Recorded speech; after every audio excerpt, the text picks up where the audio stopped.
Uncertainty persisting over a ceasefire deal in Gaza scheduled to start on the weekend. There's a delay in cabinet-level approval in Israel, even though Prime Minister Benjamin Netanyahu has said a vote will be taken to approve it, allowing the truce with Hamas to commence on Sunday as planned. Its security cabinet is reportedly meeting today to hammer out final details. An intended vote did not take place yesterday, with Benjamin Netanyahu putting the blame for that on Hamas, what he said was guilty of accusing them, of making last-minute demands. Hamas refuting that, insisting today that sticking points had been resolved on their end. The first hostages could be released on Sunday, amongst them 2 French-Israeli citizens, according to the French president. But Israel not letting up on strikes in Gaza, with the Civil Emergency Service reporting more than 100 Palestinians being killed since the announcement of the ceasefire agreement. This was on Wednesday of this week. And for more, Sarah Coates joins us live from Tel Aviv. Sarah, uncertainties, as we say, about when this approval will be given by the full Israeli cabinet.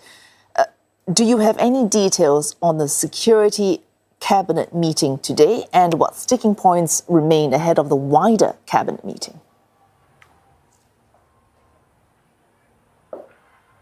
Hello there, Wei Su. This story is moving very, very quickly. That security cabinet meeting is ongoing as we go to where in Jerusalem. It will be followed by a wider cabinet meeting that is expected to take place or to begin within the next 2 hours. Now, this is expected to pass, and this is despite a fierce opposition from these very far right-wing parties. We do know that the Prime Minister Benjamin Netanyahu, he had a consultation with his finance minister, the leader of the religious Zionism party, a little earlier today. That is Bezalel Smotrich.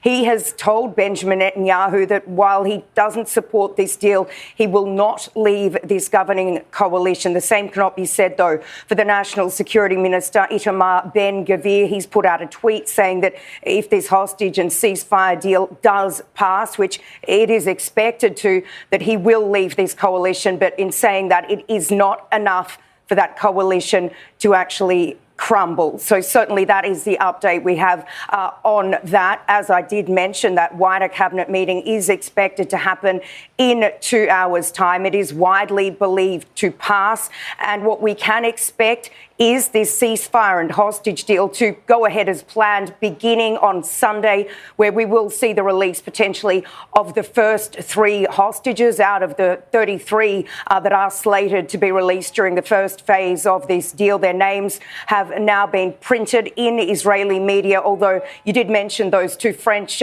dual nationals. It is unclear who will actually be set free on Sunday. Wei Su. Sarah, of course, this ceasefire deal, there are 3 phases for it, and the second phase will actually be negotiated during the first phase. And the ceasefire might not endure even beyond that first phase. What are the largest challenges that would lie in the way of this deal going from phase 1 to phase 2 and then phase 3, which is entails reconstruction of Gaza?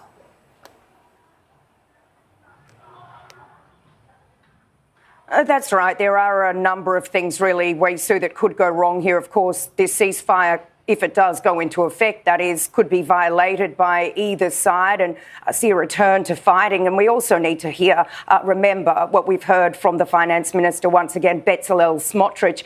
He wants guarantees from Benjamin Netanyahu that if this deal does go ahead, if he doesn't leave the governing coalition, that after phase 1, that is the initial 6-week phase, that Israel will go back to fighting. But of course, there is a lot of international pressure for that not to happen. And also a lot of domestic pressure here in Israel, of course, from the family members of these hostages who are still being held in Gaza. Phase 2, of course, would see the release of these male soldiers and also men under the age of 50. And their family members are really pushing Benjamin Netanyahu to give guarantees that phase 2 will happen. Now, this will be negotiated on the 16th day of phase 1. So certainly, once again, many things could go wrong. We're still not even in phase 1 yet. But of course, these really are critical hours, critical days and critical weeks ahead. And so much is riding on this deal for people right around the region. Wei Su.